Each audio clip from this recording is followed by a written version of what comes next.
Some things we bury, not for any big reason, for a lot of little reasons. Things we just don't think about anymore because times have changed and we've changed. But then stuff around you happens, and you start remembering. So let's go back in time again. Not to Superman. To before me. Manhattan Beach.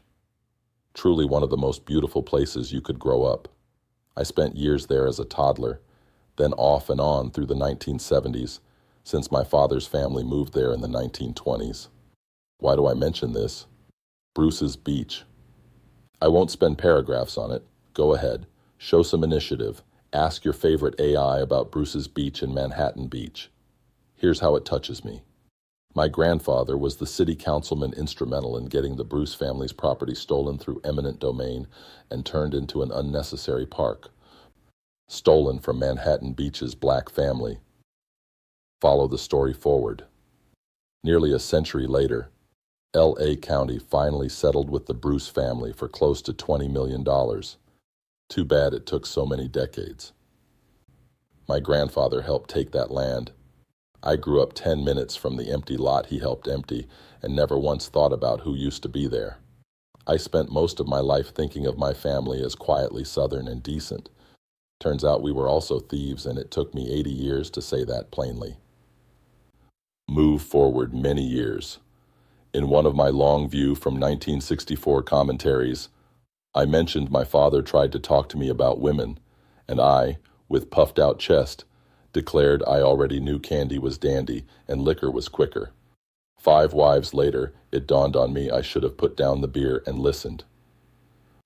My father was born in Alabama, a real colonel, not the fried chicken kind. He always thought of himself as a Southern gentleman without the accent, and I honestly cannot remember ever hearing him use a cuss word or a racial slur. Once again, guacamole, chips, a few beers, hadn't gotten to the gin and tonics yet.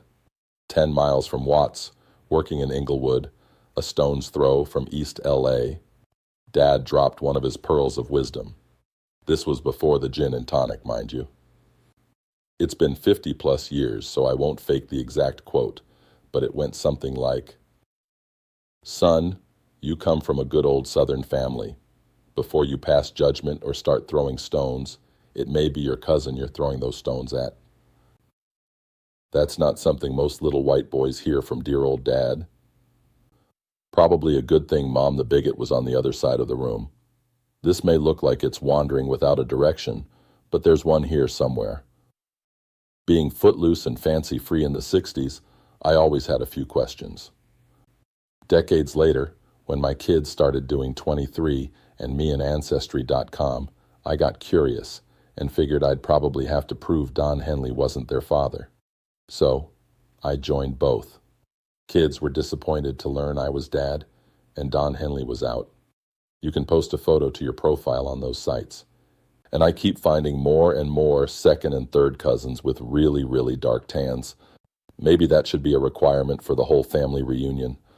Thanks, Dad, for the heads up, all those years ago in Inglewood. He or she just may be distant family. And that stone, the one my grandfather threw, the one I nearly kept carrying, really belongs on the ground.